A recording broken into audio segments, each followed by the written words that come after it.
بسم الله الرحمن الرحيم.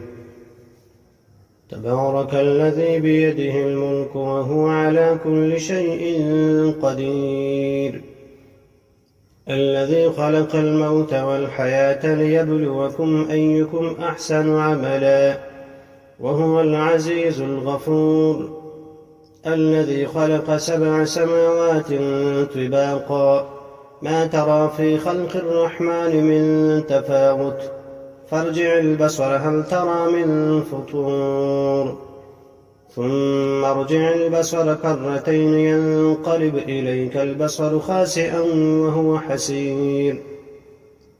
ولقد زينا السماء الدنيا بمصابيح وجعلناها رجوما للشياطين وأعتدنا لهم عذاب السعير. وللذين كفروا بربهم عذاب جهنم وبئس المصير.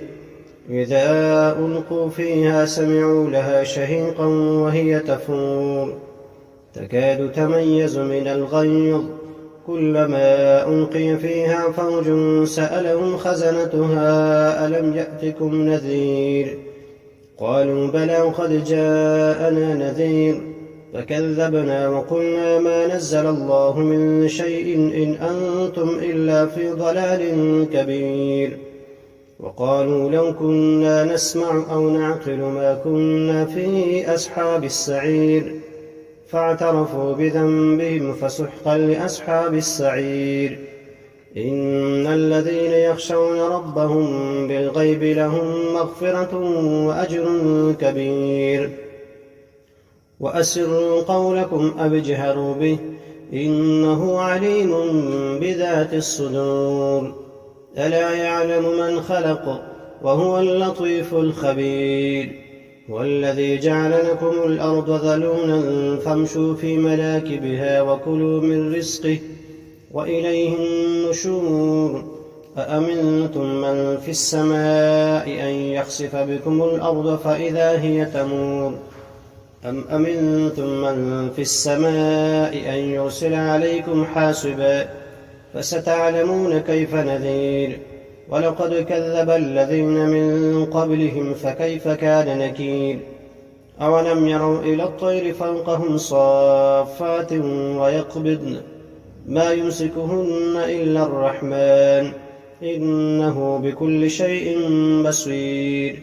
أمن هذا الذي هو جند لكم ينصركم من دون الرحمن إن الكافرون إلا في غرور.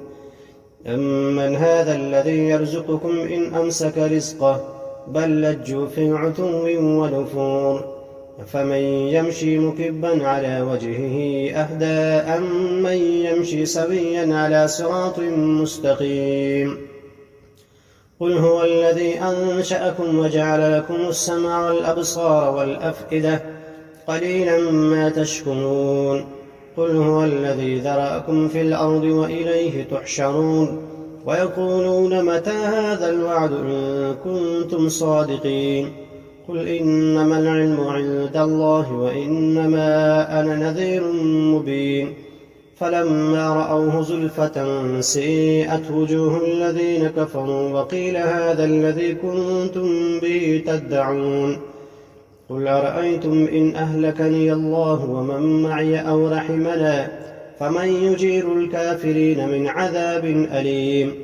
قل هو الرحمن آمنا به وعليه توكلنا فستعلمون من هو في ضلال مبين. قل أرأيتم إن أصبح ماؤكم غورا فمن يأتيكم بماء معين.